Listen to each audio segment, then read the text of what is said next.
Sir आपने जैसे कि अभी बोला कि मेंटल स्टेट के लिए एक्सरसाइज करो, योगा करो। तो पहले तो मैं फिजियोथेरेपिस्ट हूँ, ठीक है। मैं सुबह से मतलब योगा एक्सरसाइज मेरा डेली रूटीन है, करना भी और कराना भी। उसके बाद भी at the end of the day मैं डिप्रेस हो जाती हूँ। ये नहीं कि मन नहीं लगता, इस चीज़ में ही मन लगता है, फैमिली से भी पूरा मन लगता है, ठीक है। उसके बाद भी end of the day depress हो जाती हूँ। तो उसको डिप्रेशन कैसे कम करी जाए? हम किसके साथ रहते हैं वो बहुत इंपॉर्टेंट है। मेरे एक दोस्त मेरे साथ आ रहे थे आज से करीब 7-8 साल पहले, ढोलक कुआं से। रात का टाइम था और हम दोनों, मैं गाड़ी चला रहा था, हम इंडिया गेट के सामने से निकले तो उन्होंने मुझसे कहा कि अब हम बुढ़े हो गए हैं। मैंने गाड़ी रोकी, मैंने उतरो। तो उन्होंने कहा कि क्या हुआ? मैंने उतरो तो, उतरो जरा। उतर गए, मैं दरवाजा बंद करो, चले गए। आज तक मैंने उनसे बात नहीं की। वो मुझसे पूछते हैं आज, अब तो खैर बात ही नहीं होती, पर बहुत उन्होंने कोशिश की कि अब क्या हुआ? तुम दिन भर अपने आप को मोटिवेट करती हो, काम करती हो, जब तुम वापस घर में आती हो, अपने समाज में जाती हो, तो सब तुम्हारे मेंटल स्टेटस का थोड़ी है, तो तुम्हारी सारी ऊर्जा को खींच लेते हैं।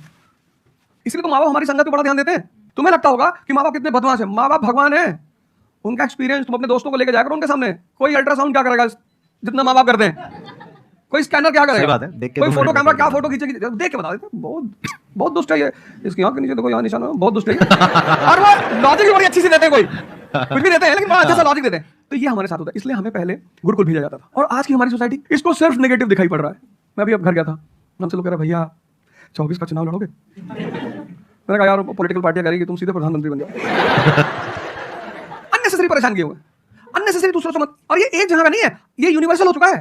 तुमने कह दिया कि मैं ऐसे तैयार कर, नहीं होता किसी का। तिवारी जी की लड़की थी 2 साल बाद पागल हुई। तुम इतने डिप्रेस समाज में रह रहे हो। वो तो महेश्वरी जी जैसे लोग हैं जिन्होंने बहुत लोगों को जिंदा कर रखा है। आपको कोई सहारा नहीं होता, आपने टाइप किया संदीप महेश्वरी, एक वीडियो आ गया, आप रिलैक्स हो गए। जब आप इन्हें सुनते हो तो आपका टेम्परेचर हाई होता है। तो एक ही आदमी को आप सुनते हो जिससे टेम्परेचर हाई हुआ, हमको सुन लिया कुछ ज्यादा ही हाई हो गया। लेकिन 2 लोगों को छोड़ दो, 3 लोगों को छोड़ दो, 4 लोगों को, ऐसे 10-12 लोग हिंदुस्तान में, पॉपुलेशन 1 बिलियन 50 करोड़। तो तुम 10 लोगों को सुनो और बाकी जो तुम्हारे साथ 500 जुड़े हैं वो तुम्हें तो नीचे ले आ रहे हैं। इससे बचो, अपनी सर्कल को थोड़ा सा रिजर्व करो। तुम किससे बात करते हो, कौन सा लिटरेचर पढ़ते हो, लिटरेचर पर ध्यान दो। जैसे मैं रश्मिरथ पढ़ता रहता हूँ, खाली हुआ प्रसादों के कनकाव शिखर होते कबूतरों के ही घर। ये जो बड़े बड़े मकान है, कभी किसी बाज को यहाँ रहते हुए देखा? कबूतर रहते हैं। क्या लाइन है, प्रसादों के कनकाव शिखर, कितने मतलब महलों के जो बड़े बड़े शिखर में सिर्फ कबूतर रहते हैं। प्रसादों के कनकाव शिखर होते कबूतरों के ही घर, महलों में गरुड़ रहता है, कंचन पर कभी न सोता। कंचन मतलब सोना। लग्जरी नहीं चाहिए। तुम लोग इतनी लग्जरी चाहते हो, लग्जरी आदमी को मेंटली कमजोर बनाती है। मैं आश्रम में था, मैंने ज्यादा खाना खा लिया। मेरा एक नियम है, नो एक्सरसाइज नो फूड। मतलब अगर एक्सरसाइज नहीं करूंगा तो मैं खाना नहीं खाऊंगा। वहाँ बाबा जी प्रेम में उन्होंने घी पे घी डालते चले, मैंने खा लो। फिर वो हुआ कि भाई यहाँ घूमेंगे, चलो तो जंगल है, डरा दिया इन लोगों ने। एक बार एक भालू एक आदमी की टांग काट के ले अरे मैंने कहा आज कोई भालू नहीं आएगा, मैं जाऊंगा।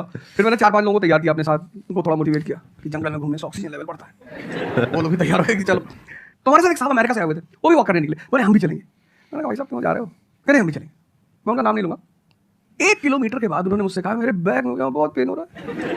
1 किलोमीटर। तुम लोगों ने पता है अपने आप को कष्ट देना छोड़ दिया है। You are dying for luxury, you have become weak physically and mentally. थोड़ा सा कष्ट दो अपने आप को, थोड़ा टेम्परेचर हाई रखो, थोड़ा बड़े टेम्परेचर वालों के साथ रहो। हमने अपने आप को कष्ट, हम कौन सी नॉवेल पढ़ रहे हैं? Half girlfriend. अच्छी है, अच्छी है, अच्छी। मैं ये नहीं कह रहा हूं, मैं कुछ बोल देता हूं, अच्छी है मतलब आपने पढ़ी है। नहीं कोई पकड़ निकाल लेगा, कोई वो क्लिपिंग निकाल लेगा, ओ गाली दे रहे थे। नहीं, आपने बहुत सारी गलतियां कर दी आपकी जनरेशन ने, अपने को कष्ट देना छोड़ दिया। आप पढ़िए बड़े बड़े लोगों, अंबेडकर को पढ़ो, उनका जीवन संघर्षों का, प्रभु राम का जीवन पढ़ो, सब संघर्ष, ये सब लोग हैं जिन्होंने जीवन में लड़ाइयां लड़ी हैं। आपने उनको साइडलाइन कर दिया।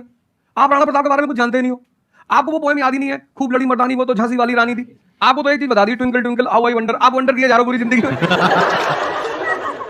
आपने कहा कि पूरे दिन मैं अपना काम करती हूँ, दैट इज फिजियोथेरेपी जो आप करते हैं, और शाम तक आते आते आपको थोड़ा सा डिप्रेस फील होता है, थोड़ा सा डाउन फील होता है, तो उसके पीछे क्या रीजन है आप बताइए। जैसे कि मैं बाकी पेशेंट देखती हूँ पूरा दिन में, हाँ। बट जब मैं घर पे आती हूँ तो मैं अपने मम्मी पापा को देखती हूँ, ठीक है, जो मैं उनको कहती हूँ कि आपको ये एक्सरसाइज करनी है, ये करना है, आपके लिए ये जरूरी है, वो ये नहीं करते। तो फिर वो मुझे डिप्रेस होता है कि मैं जब सबको सही करती हूँ और मैं अपने घर में ही सही नहीं कर पा रही। आप सबको सही नहीं करते हो, आप उन लोगों को सही करते हो जो आपके पास आते हैं। हाँ एग्जैक्टली। तो अगर आपके पेरेंट्स सही नहीं होना चाहते हैं तो उनको कौन सही करेगा? बेसिकली हमारी प्रॉब्लम क्या है कि जो नहीं करना चाहता उसको भी करवाना चाहते हैं। फॉर एग्जाम्पल आप में से यहाँ पे कुछ लोग बैठे हैं और बैठे हैं जो कहते हैं कि भाई आप कुछ भी बोल दो, हम तो जैसे थे वैसे ही रहेंगे, खा लो जो खा सकते हो, आप अकेले आ जाओ, आप साथ में हो जाओ, सर को ले आओ, 10 को ले आओ, हम तो नहीं बदलने वाले। उनका कोई कुछ कर सकता है? समझ गए? तो यहाँ पे किसका एक्चुअल में किसकी लाइफ बदलने वाली है? यहाँ पर हो सकता है कुछ साल बाद आप ही में से कोई यहाँ पर बैठा होगा, बट वो इंसान कौन होगा? जो खुद अंदर से बदलना चाहता है ना। Yes sir, thank you sir. Please have a seat.